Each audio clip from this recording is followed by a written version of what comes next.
manchette aujourd'hui, Yves Perron, député sortant et candidat dans Berthier-Masquinongé, réclame des mesures pour réduire la pénurie de main-d'œuvre dans la circonscription. Donc, bonjour, ici Chloé Lemont pour ce bulletin d'information du 9 septembre sur les ondes de CTRB, votre télévision régionale et communautaire. Donc, débutons le bulletin d'information avec une nouvelle politique. Donc, comme mentionné en manchette, plus tôt aujourd'hui, Yves Perron, député bloquiste sortant de Berthier-Masquinongé, a tenu une conférence de presse à Louisville, plus précisément chez l'entreprise Les Pliages Masquinongé, concernant la pénurie de main-d'œuvre. Voici donc un extrait de ce point de presse. Surprise pour personne, je pense que c'est l'enjeu principal dans Berthier-Masquinongé en 2021. C'est l'enjeu de la pénurie de main-d'œuvre. On s'en fait parler un peu partout. Nous, dans notre travail de député avant l'élection et pendant l'élection, pendant nos visites, les témoignages qu'on reçoit, c'est assez troublant. Les entreprises en viennent presque à être désespérées à un moment donné parce que la rareté est vraiment frappante. Bien sûr, la pénurie existait avant la pandémie. Par contre, la pandémie est venue accentuer cette problématique-là. Il y a des choses qu'on pourrait faire rapidement pour améliorer cette situation-là. Premièrement, avant de commencer dans mes solutions, j'aimerais remercier Mme Lacasse de nous accueillir chez elle, chez les Pliages Masquinongé, qui est un exemple, je trouve que c'est un des exemples les plus représentatifs de cette problématique-là. Des entreprises qui sont tenues à bout de bras par des gens ordinaires qui ont du cœur au ventre, qui passent des semaines à ne pas calculer leurs heures pour travailler, et qui doivent fonctionner avec des équipes réduites sur de longues périodes. Vous trouverez aussi dans le communiqué le témoignage de Mme Sonia Chevalier, des Textiles Patelin de Saint-Paulin, qui effectivement, cette semaine, ce matin, est en réunion, puis est en train de gérer sa pénurie de main-d'œuvre, donc de pouvoir être avec nous, mais a tenu à témoigner avec Mme Lacasse pour démontrer l'urgence d'agir dans ce dossier-là. La première chose qu'on propose, c'est de revoir de toute urgence le programme de la PCRE. Je vais être bien honnête avec vous, au mois de mars 2020, on a poussé la PCU, on l'a voté, c'était correct. Mais à partir d'avril, on a demandé qu'elle soit incitative au travail. Et ça a été extrêmement long avant que ce soit fait. Et là, on se retrouve avec un gouvernement qui, plutôt que de nous rappeler au Parlement, en temps de pandémie, pour gérer la pandémie, pour ajuster les mesures, prolonge par décret jusqu'au mois d'octobre ces mesures-là. Et là, nos employeurs n'en peuvent plus. Je ne vous dis pas de rayer ça de la carte complètement. Nous, ce qu'on propose, c'est de suspendre le programme parce qu'on ne sait pas de quoi l'avenir est fait, si jamais on avait une autre vague, et ainsi de suite. Et il y a des secteurs de notre économie, comme le monde culturel, par exemple, qui en ont encore de besoin. Par contre, pour les entreprises comme ici, les Pliages Masquinongé, là, la PCRE, c'est vraiment un empêcheur de tourner en rond. C'est une plaie, ça coupe la disponibilité des travailleurs de façon importante. Un autre facteur qu'on peut faire aussi rapidement, c'est sûr que régler la pénurie de main-d'œuvre, ça va se faire sur des années, il n'y a pas de solution magique, mais quelque chose qu'on peut faire rapidement aussi, c'est donner un break, entre guillemets, là, une pause sur l'imposition des salaires des gens de plus de 60 ans. On en a, puis on en a même quelqu'un dans l'usine ici qui m'a témoigné, qui continuait une année, qui aimait travailler, qui n'avait pas le goût de s'en aller s'ennuyer chez eux parce qu'il était éligible à la retraite. Puis, cette personne-là n'a pas la possibilité de prendre sa retraite puis de continuer à venir faire du 2-3 jours semaine parce que ça ne vaudra pas la peine. Tu sais, c'est bien beau d'être travaillant dans la vie, mais encore faut-il que ça te rapporte quelque chose là, en bout de piste. Donc, je pense qu'on pourrait réduire l'imposition, augmenter le crédit d'impôt pour les gens de plus de 60 ans. Les gens qui ont le supplément de revenu garanti aussi, on peut augmenter l'exemption que ces gens-là ont pour ne pas qu'ils soient pénalisés. Puis peut-être que si ces gens-là viennent faire 2-3 jours semaine, bien, ça va donner un peu d'oxygène à nos entreprises. On va parler aussi des travailleurs étrangers temporaires. Ça ne s'applique pas de temps ici, mais bientôt peut-être ça viendra, je ne sais pas. Mais chez Textile Patelin, on a eu plusieurs problématiques dans la dernière année. Des travailleuses, des couturières. Écoutez, ça fait plusieurs années que la même personne revient, elle quitte le pays pour un mois, pas capable de revenir avant 6 mois, avant 1 an.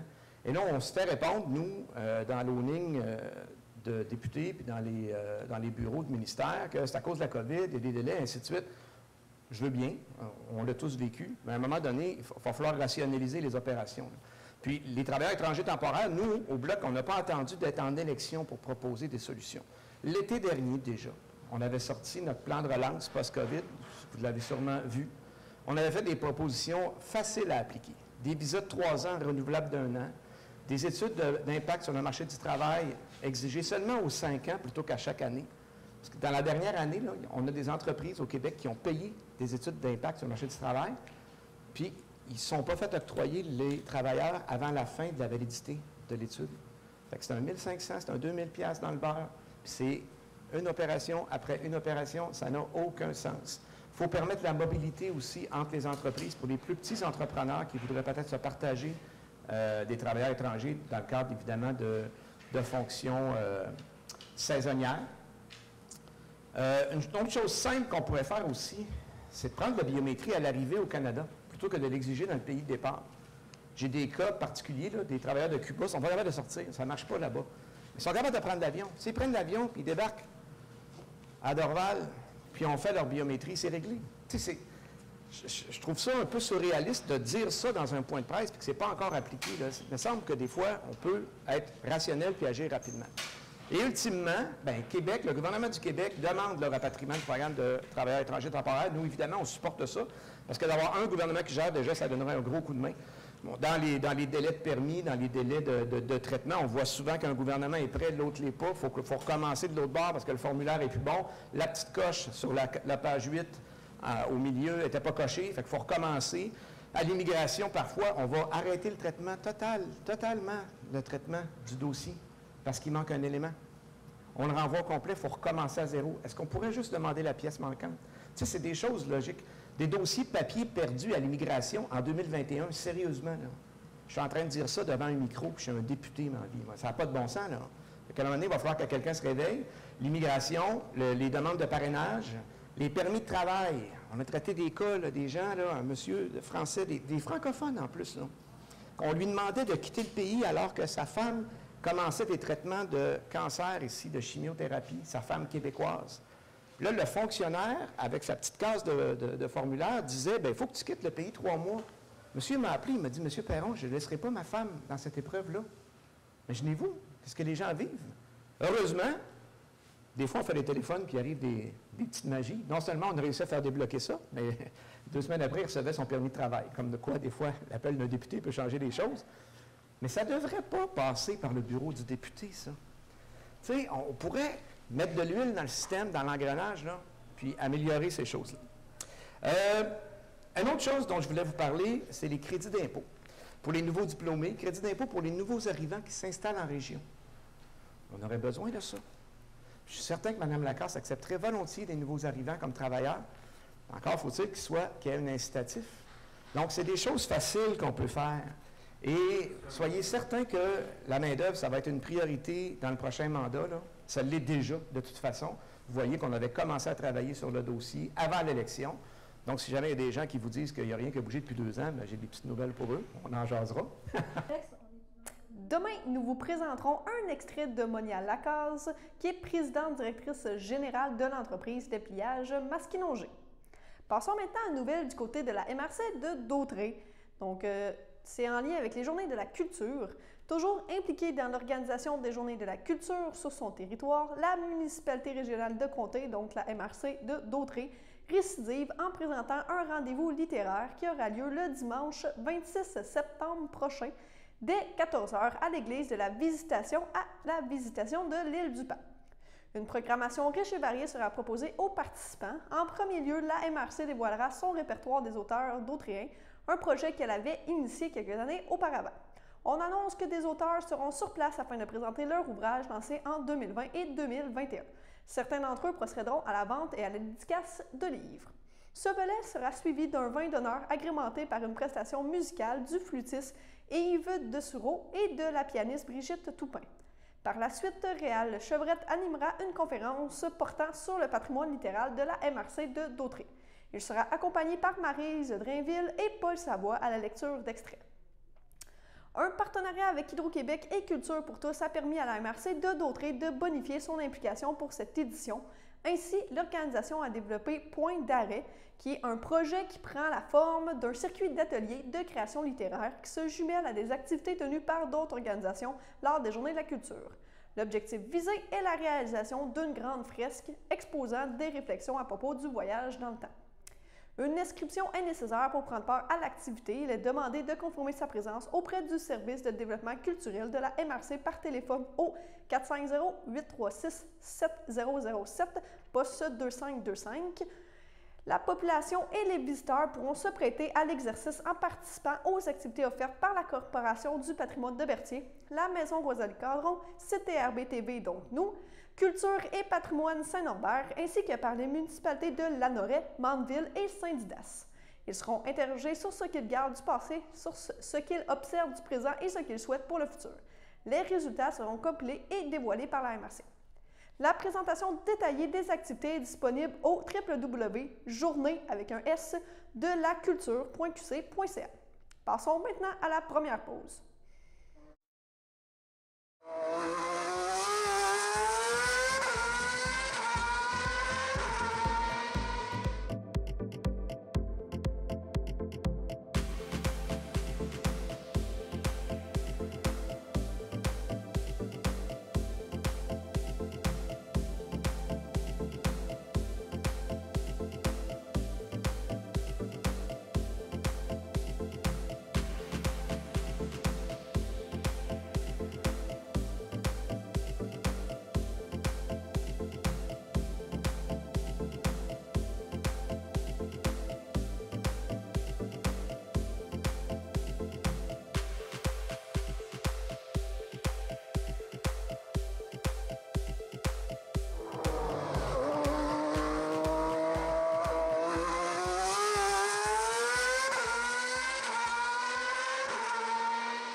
Quand je me lève le matin, je voudrais être nulle part ailleurs.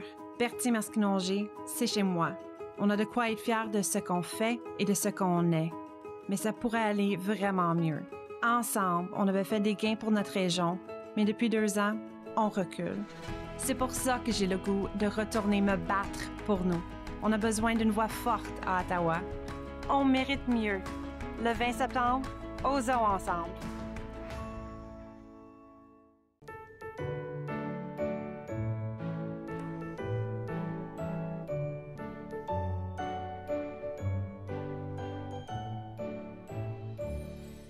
Donc, pour les anniversaires, en ce 9 septembre, la FADOC de l'Édupas souhaite un joyeux anniversaire à Pierre Lavallée et le Centre d'action bénévole d'Autrey souhaite un joyeux anniversaire à Noémie Aidé-Copéré. Si c'est votre anniversaire aujourd'hui, bon anniversaire à vous de toute l'équipe de CTRB. Passons maintenant à une autre nouvelle du côté de Berthierville. Donc, le Centre d'action bénévole d'Autrey propose plusieurs activités. Nous en avons parlé avec Julie Morin, qui est adjointe à la gestion et à la promotion. On l'écoute. C'est vraiment une partie importante d'une source de financement pour le CABA, parce que comme tu parles, vous avez vécu la pandémie, vous offrez des services, vous avez plein de choses et malheureusement, il faut que vous ayez de l'argent pour continuer. Bien, ça maintient les emplois. Oui, puis on obtient un peu de financement du gouvernement, mais ce n'est pas assez pour combler tous les besoins qu'on a à couvrir, les services qu'on offre et tout ça. Donc, on en est à notre 23e collecte de fonds. Puis, on a encore nos super partenaires. On est vraiment chanceux. Donc, ça fait... on a encore Desjardins, la Caisse des Jardins de Dautrey, qui est partenaire principal, en fait, du CABA depuis de nombreuses années. La pharmacie Jean Coutu de Berthierville, la pharmacie Jean Coutu de la Valtrie, puis un petit nouveau du Mi-Mondor, du IGA Famille Mondor. Puis les partenaires, les présidents... Bien, en fait, Germain Chartier et Hélène Paquette, les propriétaires des pharmacies, étaient les présidents d'honneur, mais sont tellement impliqués qu'ils ont décidé de demeurer avec nous, même s'il y avait un nouveau président qui est M. Mondor. Donc, ils s'impliquent encore. Donc, ce qui arrive encore cette année, il y en a qui le savent déjà, mais pour ceux qui ne le savent pas, vous allez recevoir par la poste aux environs du 12 septembre environ, cette enveloppe-là. L'enveloppe du CABA, c'est une enveloppe retour, en fait. Puis à l'intérieur, vous avez, je suis capable de sortir les choses, vous avez, merci, c'est ça, le nouveau dépliant cette année avec des bénévoles du CABA en action, en fait, avec les services à l'intérieur, la popote roulante, les informations à l'extérieur. Donc, vous avez le nouveau dépliant, puis vous avez la lettre du président d'honneur, des ambassadeurs et tout ça, la lettre de sollicitation. Le coupon-réponse, c'est juste en bas ici. Donc, si vous êtes membre Desjardins, vous avez juste à cocher, c'est membre Desjardins de la Caisse de Dautrey. Vous avez juste à cocher, vous marquez vos informations, puis vous allez porter votre don, si possible, soit au Jean Coutu à Berthier, à la Valtrie ou au IGA Famille Mondor. La campagne commence du 15 septembre au 15 novembre. Et puis, quand vous allez porter votre don puis que vous êtes membre de Desjardins, les dons sont doublés. Donc, ce qui est intéressant, c'est que si vous donnez 20 bien, si vous êtes membre de la Caisse va donner 20 $. Si vous allez le porter chez Jean Coutu ou le IGA, ils vont donner un autre 20 $. Donc, votre don initial de 20 $ va donner 60 $. Donc, ça, c'est super intéressant. Si vous n'êtes pas membre de Desjardins, c'est pas grave. Vous pouvez faire votre don. Continuez pareil, là. Vous pouvez aller le porter. Puis si vous ne pouvez pas aller le porter dans un des partenaires, bien, vous l'apportez au CABA ou vous le faites par téléphone, par carte de crédit. C'est parfait. Oui. On va serrer ça. Oui. Donc, c'est jusqu'au 15 novembre. Oui. Votre objectif officieux est de 50 000. Oui. Mais M. Mondor a dit qu'il fallait battre le record de l'an passé. Oui, bien, l'année passée, je ne sais pas si c'est l'effet de la pandémie. En tout cas, il y a eu beaucoup de générosité. On a ramassé 100 000 $ l'année passée. Ça nous aide pour des projets. On a fait des rénovations en bas. Il y en a d'autres qui s'en viennent pour avoir les mesures sanitaires, pour les respecter, tout ça, pour offrir des nouveaux services, pour engager du personnel pour la popote roulante, pour l'animation. Donc, cette année, c'est sûr qu'on fait encore une collecte. On a encore besoin de sous quand même pour rouler à chaque année. Mais en tout cas, de toute façon, on verra le 100 000. C'est quelque chose, on ne pensait jamais atteindre ça. Non, hein? Mais on verra. Mais de toute façon, tous les dons sont acceptés. Oui. Mettons qu'on dirait que c'est un vœu pieux qu'on essaye de battre au moins. Oui. Là, qu'est-ce qu'on a fait? Oui. Nous avons également parlé avec Mme Morin de la 23e campagne de financement du Centre d'action bénévole de Dautrey qui débutera le 15 septembre. Donc, on l'écoute à ce sujet. Puis, en terminant, bien, vous attendez, comme tu as dit tantôt, les mesures sanitaires pour essayer de continuer à faire des activités, là, soit de, on attend de socialisation. Vous avez vos fameux cours d'informatique, vos fameux cours de... Je sais que gymnastique de la mémoire, c'est un cours qui est offert par le Centre des services des SAMAR, anciennement la commission scolaire. Puis, on l'a fait en Zoom durant la période de COVID et tout ça. Puis là, je sais que ça ne recommencera pas tout de suite avec le Centre des services. Par contre, ce qu'on va faire probablement à partir du 13 septembre, on va recommencer en Zoom en attendant qu'on puisse être en présence. Mais c'est sûr qu'il va y avoir des changements, on ne pourra pas être autant dans la salle. Sinon, dans les autres activités, il va y avoir une nouveauté ici avec M. Boudreau qui s'appelle « S'amuser au musée ». Ah, c'est bien, On explore un petit peu plus le côté culturel. Dans le fond, c'est que M. Boudreau, c'est celui qui faisait à la découverte les récits de voyage. M. Boudreau est passionné par l'art et tout ça. Donc, S'amuser au musée, c'est des conférences, en fait, pour commencer. Et à chaque conférence, il y a 8 artistes peintres qui sont présentés. Ils présentent les œuvres, ils expliquent et tout ça. Puis éventuellement, ce qu'on aimerait faire, si on peut, c'est de faire des sorties dans des galeries d'art, puis dans des musées. Excusez-moi. Puis pour pouvoir aller visiter. Mais pour l'instant, il y a une conférence par mois. La prochaine, c'est le 23 septembre. OK, oui. Puis donc, vous allez voir sur notre site Internet, on va avoir toutes les dates. On en a 5 de planifiées pour l'instant. Puis après ça, il va en avoir 5 autres par la suite. Donc ça, c'est une nouveauté. Sinon, les exercices de mise en forme, comme je vous ai dit, ça continue à l'extérieur. Les activités centre communautaire, ça va être peut-être un petit peu plus tard, peut-être en octobre. Sinon, les jeux de poche aussi, ça va recommencer. Le cinéma, il va y avoir 2 films par mois, ça va recommencer. Les cours d'informatique, on attend parce qu'il y a la QDR de Matawini qui offre un programme. Ils ont eu une subvention du gouvernement, puis ils vont pouvoir offrir des cours d'informatique. Donc, on attend encore de l'information pour... Ils nous ont approchés pour qu'on puisse les donner à moindre coût qu'avant. Les cours d'espagnol. Éventuellement, tout ça va reprendre. On espère reprendre un rythme de croisière qui soit... Les randonnées pédestres aussi, et puis après ça, peut-être le club de raquettes, en tout cas. Donc, il y a beaucoup d'activités qui s'en viennent. Oui. Puis aussitôt que ça va... bien justement, quand vous allez voir ça, les exercices, c'est vrai, je l'avais, les exercices de mise en forme, dans le fond, avec la nouvelle horaire, en fait. Là. Donc, vous allez voir sur notre site Internet. Puis la page Facebook, si vous êtes capable de vous abonner sur la page Facebook, c'est très actif. Le Centre d'action bénévole d'Autrey propose également aux Lanorois et Lanoroises un service d'impression et de plastification du passeport vaccinal. Donc, ça sera à compter du 10 septembre, donc demain. C'est sans rendez-vous. Ça va se passer à la salle d'animation de la bibliothèque Ginette Rivard-Tremblay, donc au 12 rue Louis-Joseph Doucet à Lanoraie. Et pour ce qui est des heures, en fait, c'est vendredi, samedi de 10 à midi, le lundi de 13h30 à 16h30, le mardi et le jeudi de 18h à 20h. Donc, si vous voulez aller vous faire imprimer et plastifier votre passeport vaccinal à Lanoraie, c'est là que vous pouvez aller. Donc, passons maintenant à la deuxième pause. Le samedi matin, dès 9h30, nos téléspectateurs sont invités au Super Bingo télévisé diffusé de nos studios de Berthierville. Depuis maintenant une vingtaine d'années, plusieurs adeptes de la télévision régionale se sont partagés un montant de 600 $ disponible chaque semaine lors de cette joute de bingo télévisé. Un animateur et 3 bénévoles se succèdent à la caméra dans le but de vous faire passer une petite heure agréable et payante le samedi matin.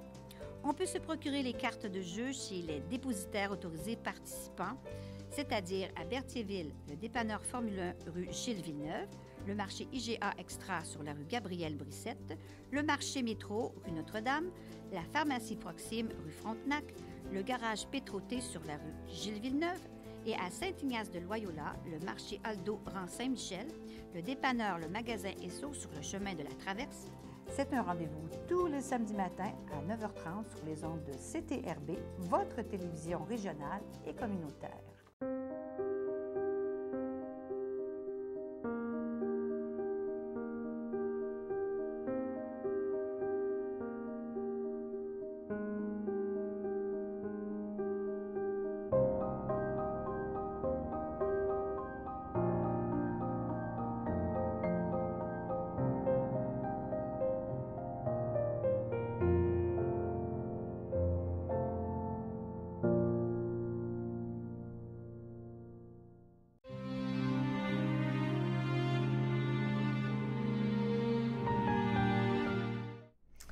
CHDL de Saint-Charles-Borromée, le 4 septembre 2021, à l'âge de 77 ans, est décédée Madame Geneviève Dubé, épouse de feu Noël Allard et conjointe de Jean-Claude Lebrun, demeurant à Berthierville.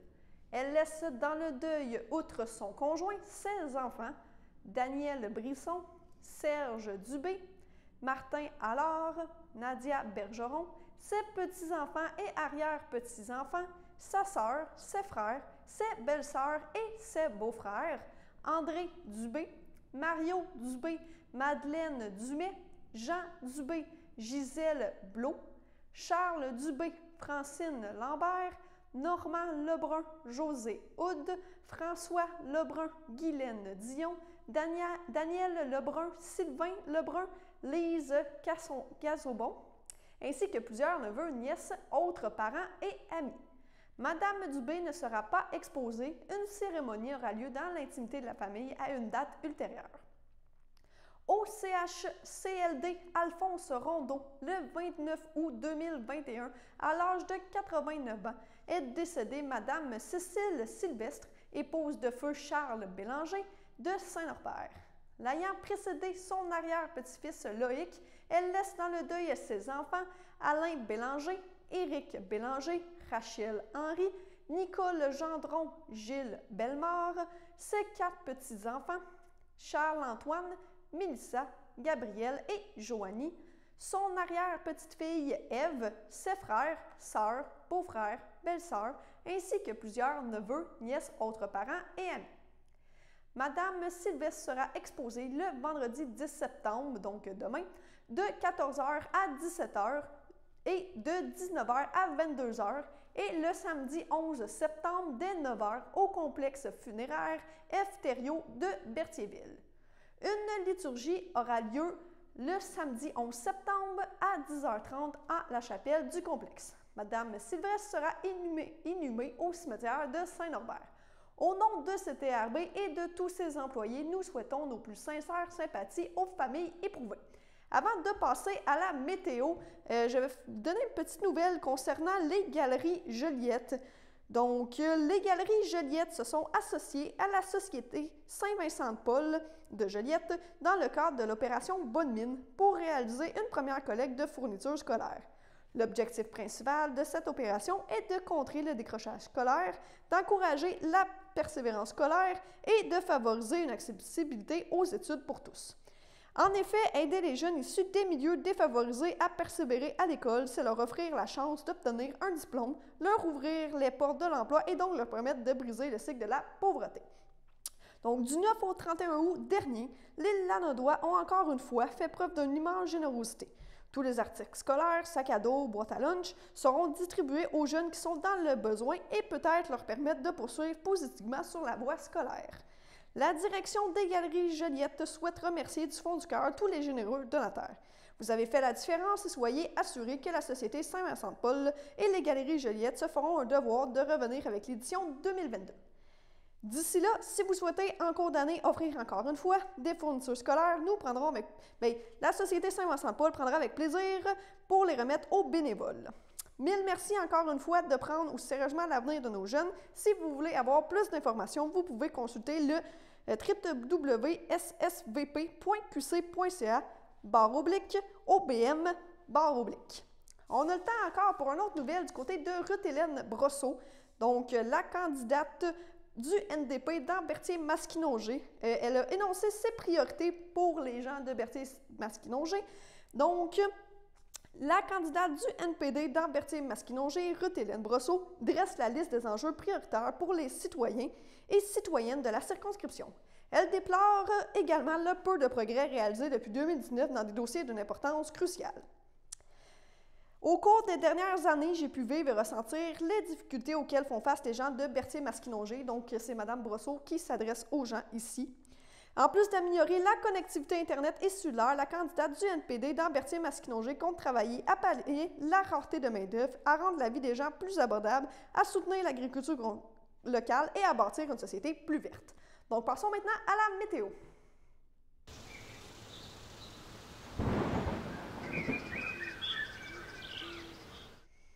Donc, pour la météo, ce soir, donc jeudi soir, ça sera nuageux avec averse, donc température de 19, température ressentie de 20, c'est à peu près moins de 1 mm de pluie.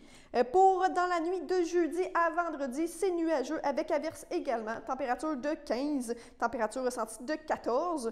Et si on regarde, c'est encore une fois moins de 1 mm de pluie. Vendredi matin, c'est des risques d'averse, donc température de 14, température ressentie de 13, et avec encore une fois moins de 1 mm de pluie.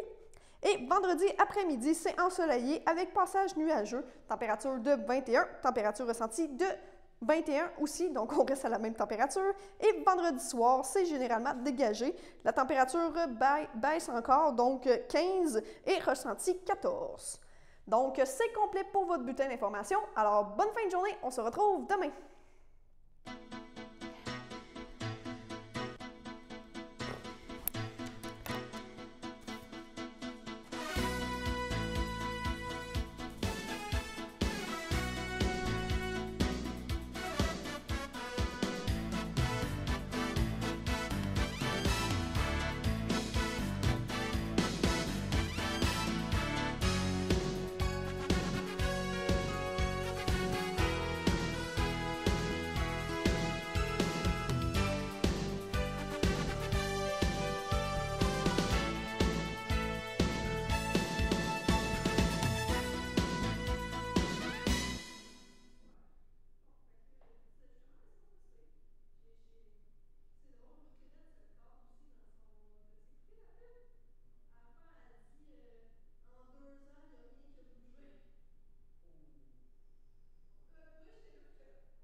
Les télévisions communautaires autonomes du Québec, ce sont les télévisions les plus importantes parce qu'elles sont proches de la communauté. On veut encourager des gens qui parlent de ce qui nous intéresse, mais aussi qui participent au développement local. Mais c'est fini le temps là, où on allait lire une affaire qui a été écrite avant hier au bout du monde. Non! Tu veux savoir ce qui se passe chez vous? Bien, ma télé préférée, c'est la télé autonome communautaire. C'est ici que ça se passe. Sachez que vous pouvez nous faire part de vos commentaires